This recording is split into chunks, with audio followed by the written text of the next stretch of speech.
So,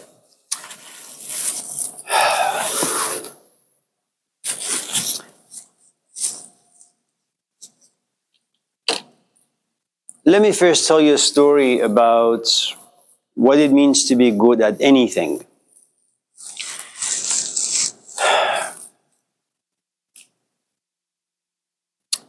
There is a guy on YouTube, his name is Larry Hahn.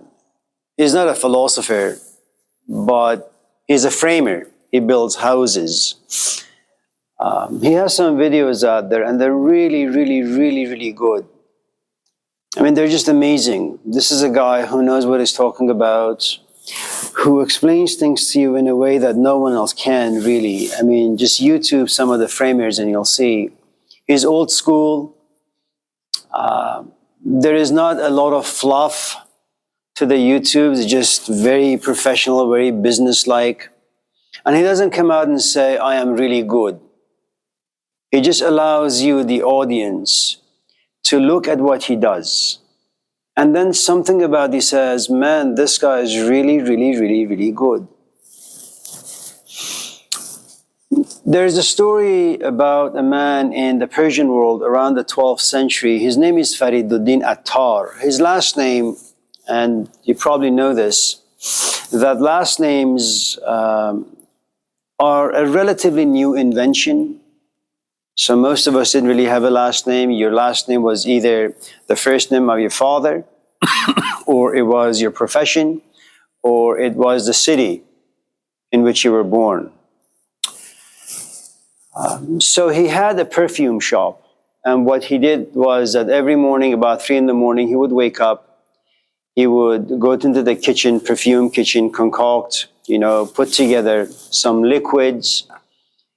And then in the morning, he would open shop and spray his customers or spray anyone who would pass, by his shop, hoping to excite and inspire them to go into the shop and buy what he had just made.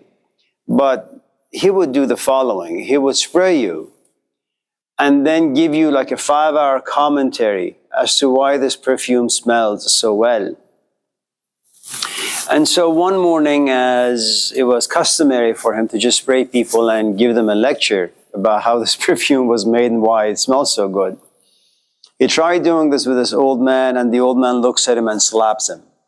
And Fariduddin falls to the ground. And he says, why did you do that? I was just trying to tell you how I made this perfume and why it smells so good. And he said, your mistake is in thinking that the perfume needs you and your commentary to speak for it. And that's not the case.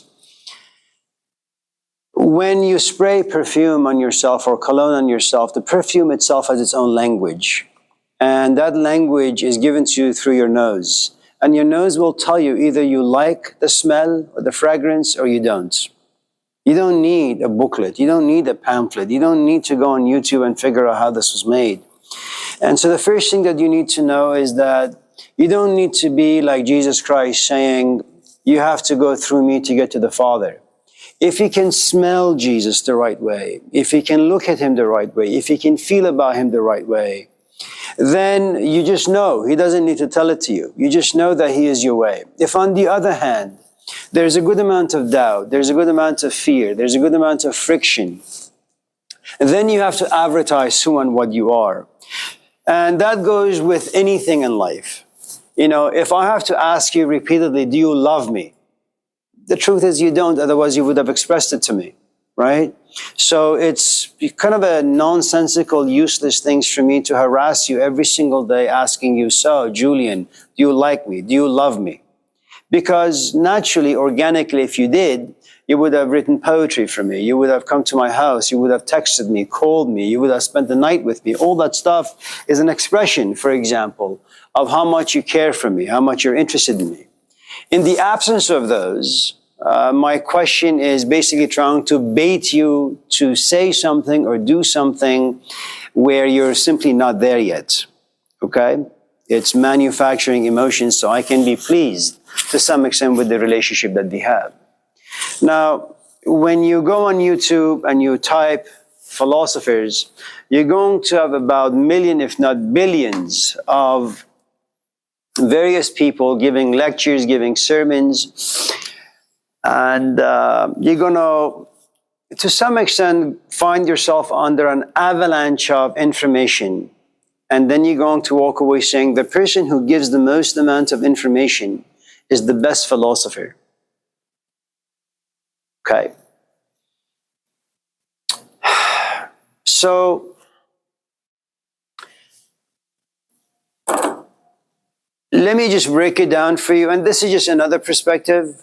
Imagine me and my ideas about philosophy and what philosophy means to be another YouTube version. I, amongst a million other philosophers out there, will tell you what philosophy is.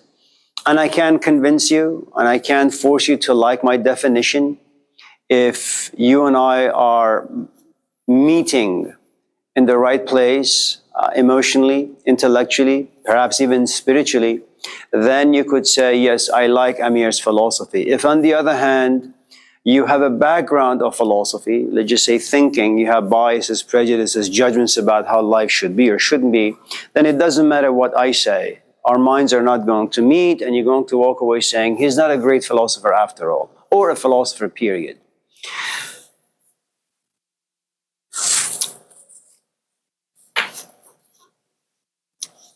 Now, given that I'm a very, very humble man in a very arrogant way, this, what I put on the board, should be your measuring stick. This should be your canon. If you want to know what philosophy is, always go back in time and remember the stuff I put on the board for you. Okay? If you forget, you'll be duped.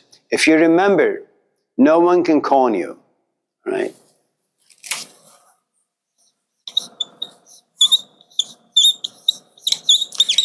This is the word philosophy. Okay?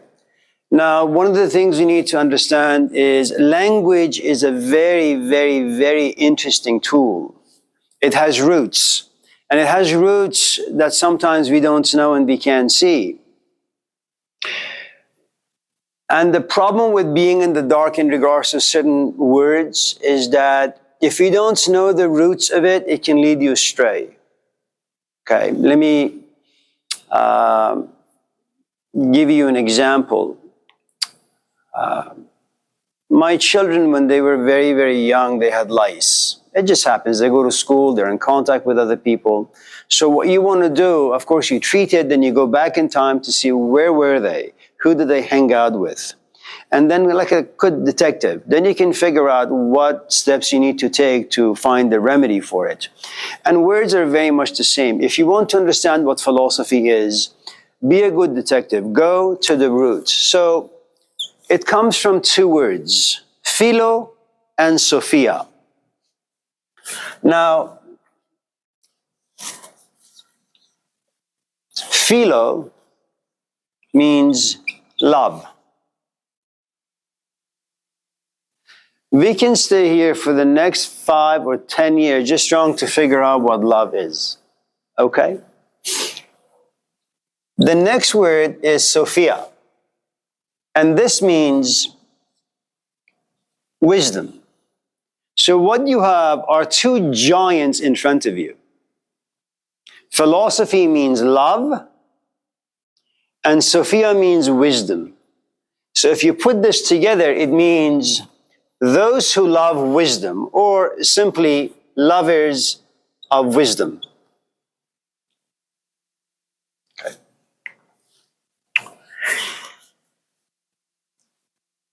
The difficulty with this is that love has a variety of different shades, different faces.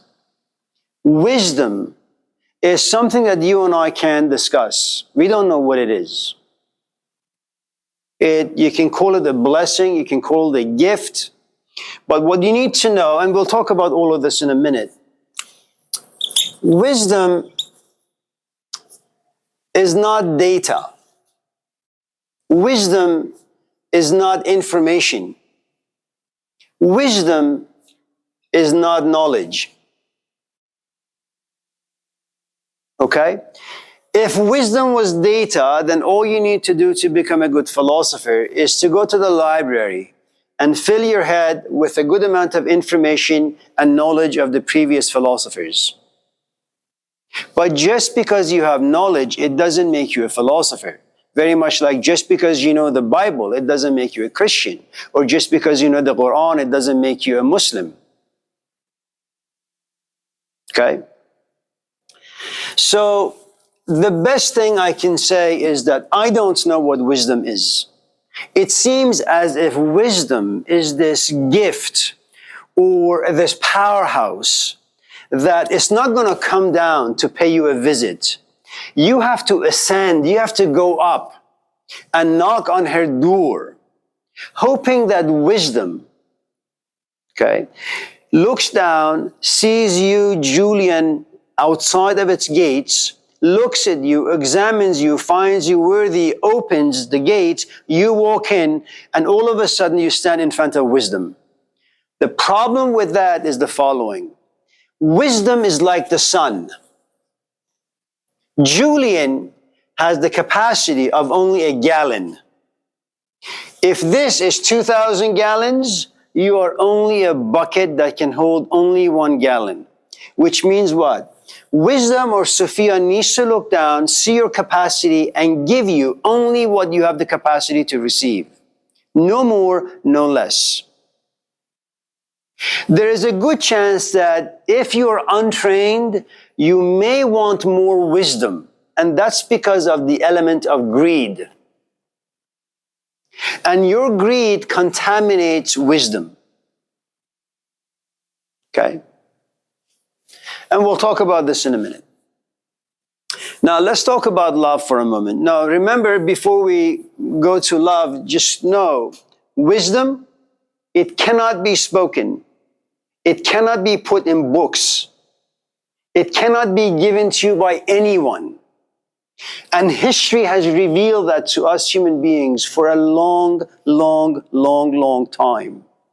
Gilgamesh went on a spiritual quest. He gave his wisdom to who? 0. Jesus went on a spiritual quest. He gave his wisdom to who? No one. Muhammad went on a spiritual quest. Okay? Because remember, wisdom unites. Information, data, knowledge, it creates division, fragmentation. You have 2 Muslims, but they fight with one another.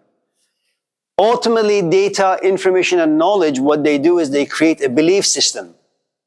And your belief system is going to be different than mine.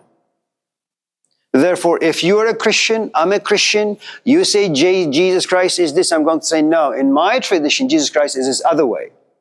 Okay? This is what happens when you have data, information, knowledge. If they lack wisdom, there is no unification. You don't know how to use what you have in the right way. Okay? If that's a little difficult to grasp, think of it this way. If you have a kid brother, if you have a kid niece or nephew, tell them to make you some fried eggs. Give them eggs, okay? Give them a pan, give them some butter or oil, turn on the stove and say, go at it. They have all the ingredients. They have the data, they have this, they have knowledge, what the egg is, what the pan is, bringing them together so that you could fry the egg requires a different kind of knowledge. It's what we call application. And that's very difficult. So remember, wisdom finds itself in a couple of different stages. First, let's just say wisdom is God, okay? So this is wisdom. Now, wisdom now lives inside you. For whatever the reasons are, God has found you worthy. It has given you 1 gallon of wisdom. It's not bad. There comes a point where you want to express, bring out the wisdom. Let's say you want to share your wisdom with me. Now what you have is the application of what lives inside you. Now what happens when you want to express wisdom? Apply it. First you realize that wisdom is never direct. It's not A to B. When you read the Bible, it's filled with stories. When you read the Quran, it's filled with stories. When you read the Epic of Gilgamesh, it's nothing but a set of stories. If you read the Dhammapada, it's stories. All the sages, all the philosophers that I know, all the sacred texts that are out there for the most part, they express wisdom in stories. And the question is why? If you're so wise, why not just come out and tell me? Because it doesn't work that way. Wisdom, first of all, is very indirect. Okay? Now, it's going to take you about 5 to 10 years to be able to express wisdom in a way that fits you, that you're comfortable with. Okay? If that's a little difficult to grasp, think of it this way. Imagine you just broke up with your companion. You're filled with emotions, no different than being filled with wisdom. You raise your hand and you say, I have a question. You say, what is it? My girlfriend and I just broke up and I just need to talk about it. You say, okay, talk. And then you realize you fumble all over the place. You go everywhere. You talk about 10 years ago, then 5 years ago, then what she did, then what you did. And after a while I say, Julian, I have no idea what you're talking about. You're everywhere. Okay? So remember, when you first want to express that which lives inside you, you don't have a good grasp of it just yet. You have to see it for yourself first. You have to hear it. You have to smell it. And then as you do the expression more and more often, what you realize, your thinking, hopefully, and that itself is an art, your thinking becomes a bit more organized. It becomes more coherent. It becomes more clear. Okay? Now, that's the first part of wisdom, that it takes about 10 years, if not longer, to be able to express it, just so that you can feel comfortable with your expression. It's kind of like writing an essay, all right? You don't submit your letter of interest to Berkeley just after one writing. You sit and you go back and revise it over and over and over again until you say, this is just perfect. This is the best I can do, and then you send it, okay? Speech is very much like that. The next difficulty of wisdom is this. You, Julian, may have a lot of wisdom inside you. Who is your audience? I am. The next question you need to ask, you have wisdom and you can express wisdom really, really well.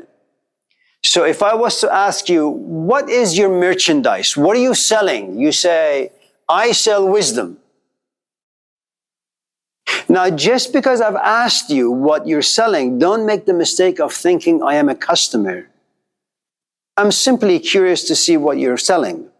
You, again, remember, for the first 10 years, it's you and wisdom. Now, it's you, wisdom, and me. Now you have another issue on your hand. Is Amir Sabzevari a customer of wisdom? Go back to what we talked about. There is, I may be the man of the body. I may be the man of emotions. I may be the man of psychology, some trauma inside me, some emotions because of my social interaction. Okay. I may be a man of intellect, only looking for data, information, knowledge. Or I may be man of the spirit. In a different way, I could be a man who lives in the iron stage, passion, a man in the bronze stage, which is power, and that's physical power. A man in the silver stage, a family man, a man who wants to be a good neighbor, a good son, a good husband, a good wife, all those things. Or a man of gold, that I'm no longer caring about passions of the body, no longer caring about passions for power, money, intellect, and all that. I don't really care no more about my husband or my wife or my kids.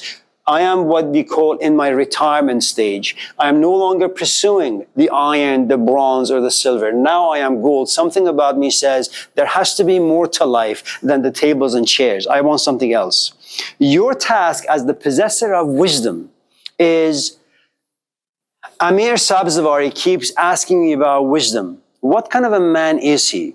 Is he fit for wisdom? Should I give it to him? Should I sell it to him? Does he have the resources? Now, when I ask you, do you have the resources for wisdom? My What I'm suggesting is the following.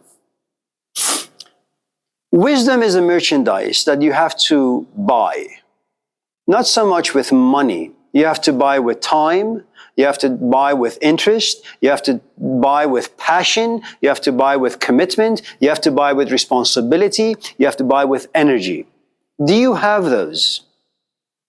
Now, if, for example, you have some emotional difficulties with your girlfriend, you're going to take what I give you, i.e. wisdom, and apply it to your girlfriend. That's not going to work. You're not going to be able to exploit wisdom so that you could put your relationship back together. It has a very, very short lifespan. Okay? I want to give you wisdom for wisdom's sake. Not because you want to get skinnier or fatter, not because you want to make more money, or you want to show off your intellectual prowess at a gathering, not because you want to, for example, figure out what woman or what man to marry. Wisdom is like the kingdom of God within you. Okay?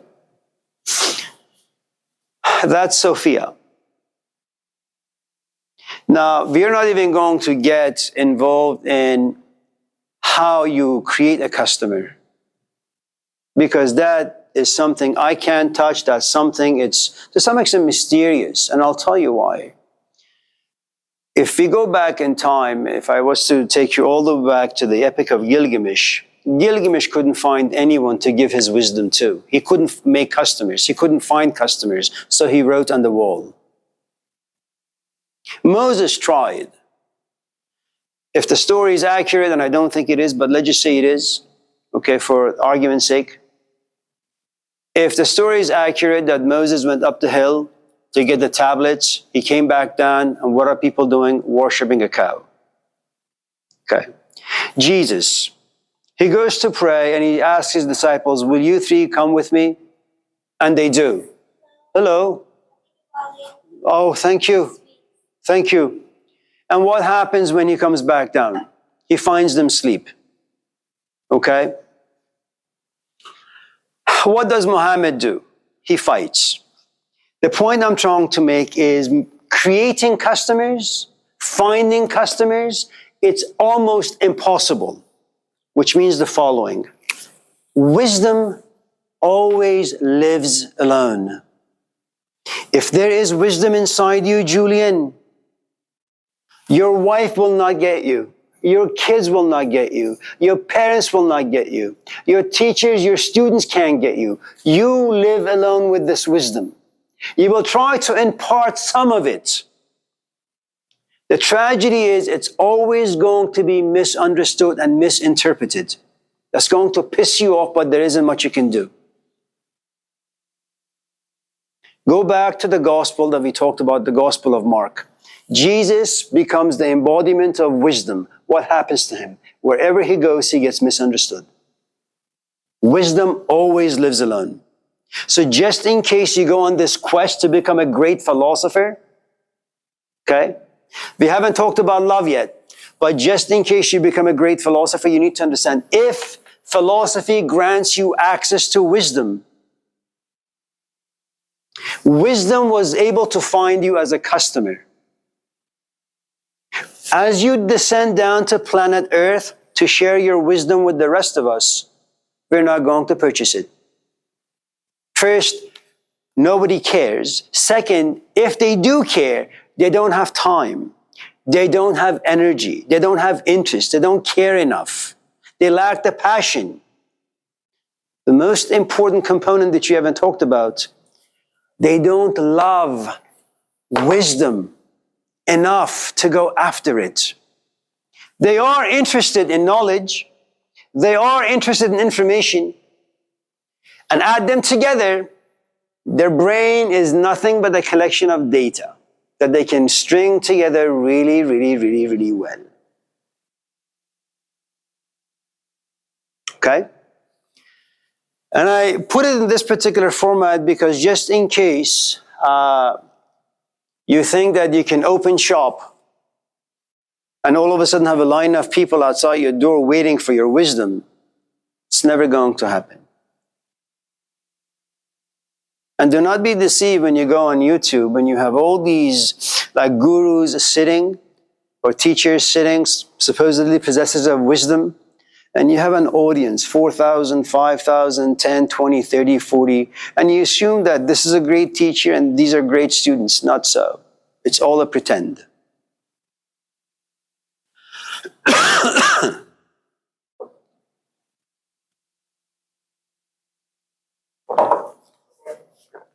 Yeah. What about the wisdom of Solomon?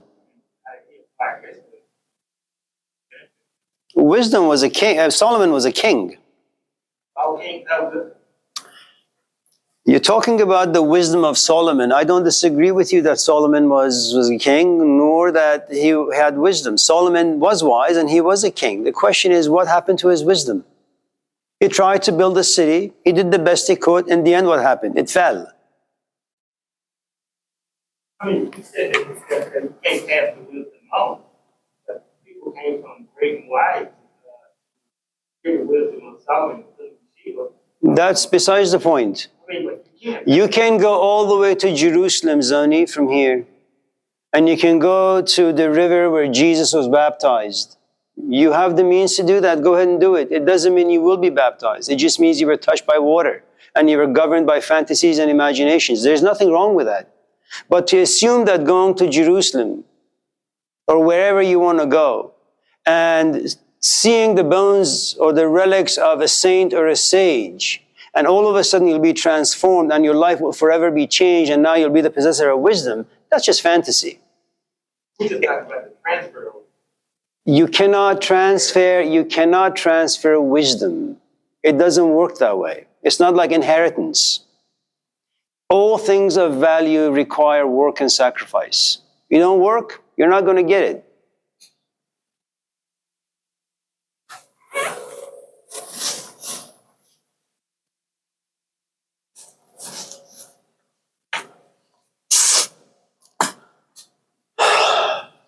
So, do you have any questions about wisdom?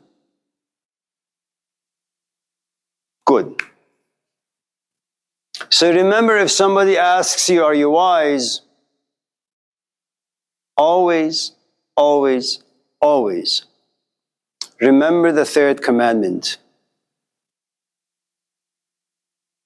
which is what? Never speak the word God, Yahweh. Wisdom is very much the same way. Don't ever say I'm wise. And should someone tell you that you're wise, sit down and cry. Because you've done something wrong that someone profoundly foolish has categorized you as wise. Wisdom remains invisible. I'll tell you a couple of stories. One day Plato had gone to college in Berkeley, and he was walking around trying to get to La Farine, some bread, some pastries. And this person runs into him and says, "You're Plato?" "Yeah." "You know, I have a friend who tells me you're really, really wise." Plato sits and cries. And the friend, this new person says, "Why are you crying? I didn't say anything negative about you. I said you're wise." And Plato says, "I don't know what wrong I have done that a foolish person calls me wise. Because wisdom can only be recognized by wisdom alone."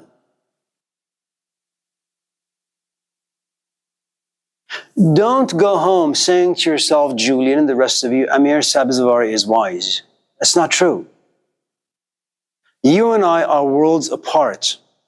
If you want to know how wise I am, first you have to be a lover. Then you have to knock on wisdom's door.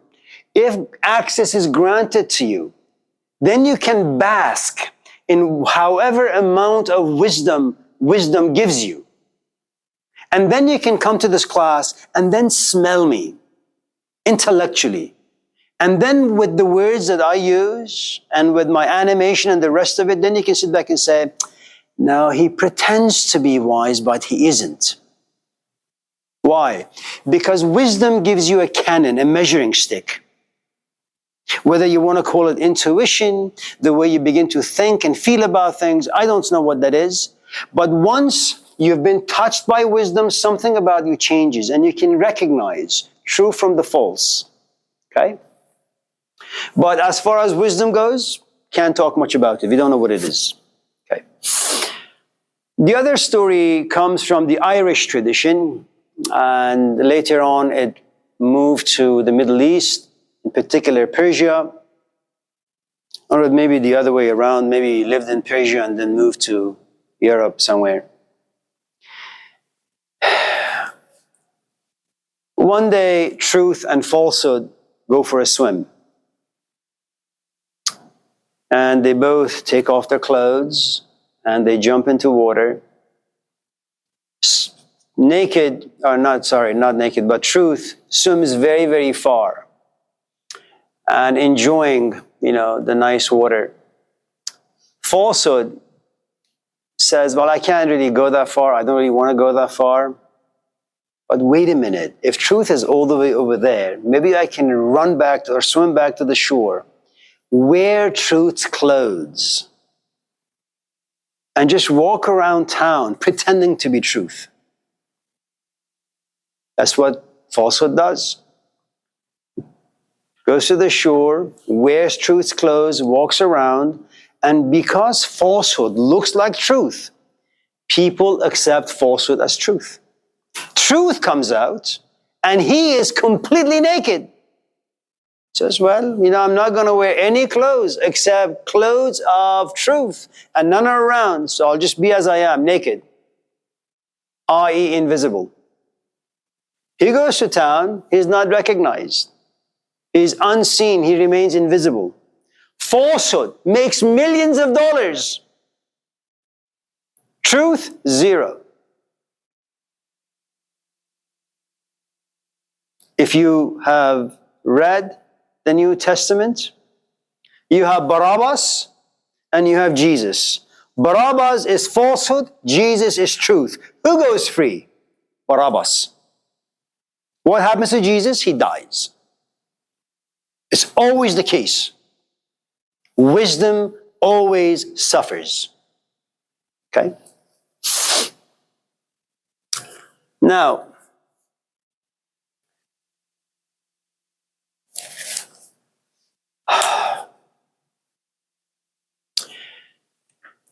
the other thing that perhaps I should say about wisdom before talking about love, there is something inside all of us in this classroom, regardless of who you are, your background. If you define wisdom as beauty, as perfection, all of us in this class are pursuing beauty, whether it is you working on your car to make it run smoothly, perfectly. You take a shower, you go to your dresser, see what the best outfit you have, and that is what you want to wear. If you're reading a lot of books because you want to refine your intellect, if you stand in front of a mirror and keep talking because you want to refine your language, the way you express things, what in essence you're doing is, I want to beautify not only my interior, but also my exterior. There is something in all of us in this class that we pursue beauty. Okay? We're inspired by it. We may not know what it is, but we're inspired by it. Okay? I don't know what justice is, but all of us in this class are certainly looking for it. Okay?